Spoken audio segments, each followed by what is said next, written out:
Sobat investor, kembali lagi dalam Bisbrief. Bursa Efek Indonesia atau BEI tengah menyiapkan penyesuaian penting dalam regulasi pasar modal. Salah satu poin utamanya adalah rencana kenaikan ketentuan free float minimum menjadi 15% bagi perusahaan tercatat. Penyesuaian ini akan dituangkan dalam perubahan peraturan bursa nomor 1A tentang pencatatan saham dan efek bersifat ekuitas. Implementasinya direncanakan mulai Maret 2026 dengan dukungan penuh dari Otoritas Jasa Keuangan atau OJK. Sekretaris Perusahaan BEI, Kausar Timadi Nur Rahmat, menjelaskan bahwa kebijakan ini tidak diberlakukan secara langsung. BEI akan menerapkan masa transisi bertahap sehingga perusahaan tercatat memiliki waktu untuk menyesuaikan diri. Dalam setiap tahapan, BEI akan menetapkan target antara melakukan pemantauan serta memberikan pendampingan berkelanjutan agar perusahaan dapat mencapai target free float 15% sesuai jangka waktu yang ditetapkan. Selain free float, BEI juga memperkuat aspek tata kelola perusahaan. Salah satunya melalui kewajiban pendidikan berkelanjutan bagi direksi, komisaris, dan komite audit perusahaan tercatat. Tak hanya itu, peningkatan governance juga didukung dengan kewajiban kompetensi di bidang akuntansi. Kompetensi ini harus dimiliki oleh direksi atau pejabat satu tingkat di bawah direksi, guna meningkatkan kualitas penyajian dan keterbukaan laporan keuangan perusahaan tercatat.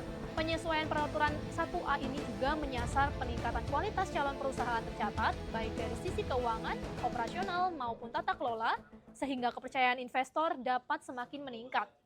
Sebagai bagian dari proses penyesuaian kebijakan, BEI telah menggelar dengar pendapat bersama berbagai asosiasi pasar modal, mulai dari asosiasi perusahaan efek, dana pensiun, emiten, sekretaris perusahaan, hingga manajer investasi. BEI juga membuka periode pengumpulan masukan dari pelaku pasar yang berlangsung hingga 19 Februari 2026, serta menyediakan helpdesk sebagai pusat informasi dan konsultasi bagi perusahaan tercatat. Sementara itu, BEI bersama Kustodian Sentral Efek Indonesia atau KSEI dengan arahan OJK juga menyampaikan sejumlah langkah lanjutan untuk memperkuat transparansi pasar modal. Salah satunya adalah perluasan keterbukaan data kepemilikan saham. Kedepan, pengungkapan kepemilikan tidak hanya untuk pemegang saham di atas 5%, tetapi juga kepemilikan di atas 1% yang akan disampaikan secara bulanan.